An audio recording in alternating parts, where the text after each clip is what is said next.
अक्लमंद किसान रामू की कहानी। बहुत समय पहले की बात है। एक छोटे से गांव में रामू नाम का एक गरीब लेकिन बेहद अक्लमंद किसान रहता था। वो साधारण कपड़े पहनता, मिट्टी के घर में रहता और दिन भर खेतों में मेहनत करता। लेकिन उसकी सबसे बड़ी ताकत थी उसकी दूरदृष्टि और समझदारी।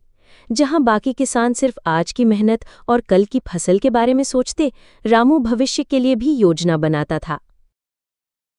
रामू ने अपनी जिंदगी में बहुत मुश्किलें देखी थीं। एक बार उसके पिता की तबीयत बहुत खराब हो गई थी और उसी समय गांव में सूखा पड़ गया था। पानी न होने के कारण खेत सूख गए, जानवर मरने लगे और कई किसानों ने अपना गांव छोड़ दिया। लेकिन रामू ने उस समय भी हार नहीं मानी। उसने कुछ पानी बचाकर रखा था और उसी से वो अपना एक छोटा सा खेत बचाने में सफल रहा। उस घटना के बाद रामू ने एक प्रण लिया, अब चाहे जितनी भी बारिश हो, मैं हर बूंद का सही इस्तेमाल करूंगा। उसने अपने खेत के पास एक छोटा सा तालाब खुदवाया। गांव वाले उसका मजाक उड़ाते थे, अरे रामू, ये क्या कर रहा है? इतनी मेहनत क्यों कर रहा है जब बारिश तो हर साल होती है? रामू मुस्करा के कहता, बारिश हर साल होती है, लेकिन भरोसा हर साल नहीं होता। कुछ साल शांति से बीते। किसान फिर से लापरवाह हो गए। किसी ने भी पानी का भंडारण नहीं किया। फसलें काटी जाती हैं, उत्सव मनाए जाते, लेकिन कोई ये नहीं सोचता कि अगर फिर से सूखा पड़ा तो क्या होगा। फिर एक दिन आसमान में बादल तो छाए, लेकिन बरसे नहीं। दिन बीतते गए, हफ्ते बीत गए और महीने भी। गांव में एक बार फिर से सूखे का प्रकोप आ गया। नदियां सूख गईं, कुएं खाली हो गए और खेत प्यास से मरने लगे। अब सभी किसान घबरा गए।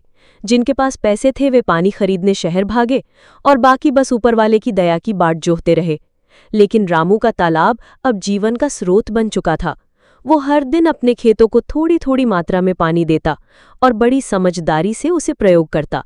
उसकी फसलें हरी भरी रहीं, जानवर स्वस्थ रहे और उसका परिवार भूखा नहीं रहा। अब वही लोग जो पहले उसका मजाक उड़ाते थे, उसकी सराहना करने लगे। गांव के मुखिया खुद रामू के पास आए और बोले, रामू, हमने तुम्हें कभी गंभीरता से नहीं लिया, लेकिन आज तुमने साबित कर दिया कि असली अक्ल समय से पहले सोचना है। रामू ने मुस्कुराकर कहा, मैं अकेले नहीं बच सकता। अगर पूरा गांव साथ चले तो हम कभी भूखे नहीं मरेंगे। मैं सबको बताऊंगा कि कैसे पानी को बचाना है, तालाब बनाना है और आने वाले संकटों से लड़ना है। इसके बाद रामू ने गांव के युवाओं को इकट्ठा किया, उन्हें जल संरक्षण की तरकीबें सिखाईं और पूरे गांव में कई छोटे बड़े तालाब खुदवाए गए। धीरे धीरे गांव ने एक नई दिशा पकड़ी। अब वहां हर घर में वर्षा जल संचयन यानी रेन वाटर हार्वेस्टिंग होती थी। खेतों में सूक्ष्म सिंचाई प्रणाली लगाई गई थी और सबसे बड़ी बात, सबने मिलकर सीख ली थी कि समझदारी सिर्फ किताबों में नहीं, जमीन पर भी दिखाई देती है। सीख या नैतिक शिक्षा। समझदारी सिर्फ मुश्किल वक्त में काम नहीं आती, बल्कि वही हमें आने वाली मुश्किलों से बचाती है। भविष्य की सोच और तैयारी ही असली अक्लमंदी है।